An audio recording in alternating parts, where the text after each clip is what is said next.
Hello. In this chapter, you're going to learn about technology transitions in graphic communication.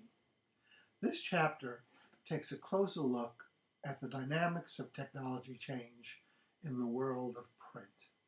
It covers the overall nature of change and how to evaluate and implement new technology successfully. We learn from history because history is a window on the future.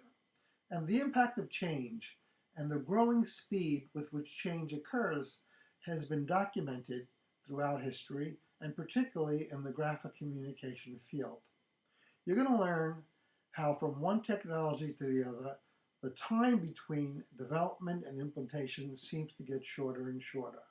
For example, from movable type to the linotype machine, from the linotype machine to phototypesetting, from phototypesetting to satellite transmission for printing, and then from satellite transmission to computer graphics on CRTs, the timeline between the development and the implementation of these technologies throughout histories had gotten shorter and shorter.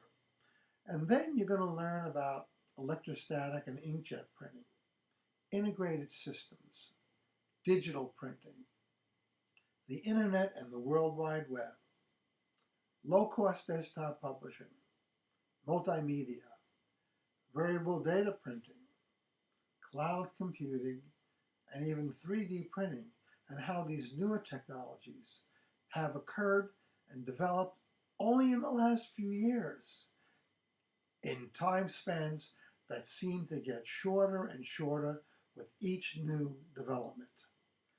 And then this chapter is going to cover lessons from history, how technologies tend to converge, how change is typically evolutionary but is increasingly revolutionary. You're going to learn about technology, how technology tends to expand existing markets and create new ones, and how technology and practical needs share a mutual attraction. And the chapter is going to cover results and how they're measured in practical human terms.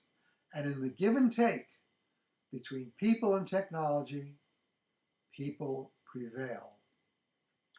The chapter is going to conclude with implementing new technology concepts for the OEM, the original equipment manufacturer, and how there's a dual role for original equipment manufacturers in producing products and in implementing them, and how there's a marketing perspective, how marketing new technology to users, to executives of companies are very, very important.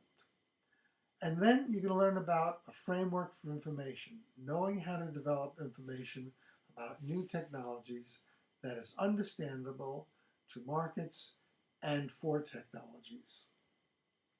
And finally, you're going to learn in this chapter the importance of promotion versus hype and how a risky site is important for a safe innovation.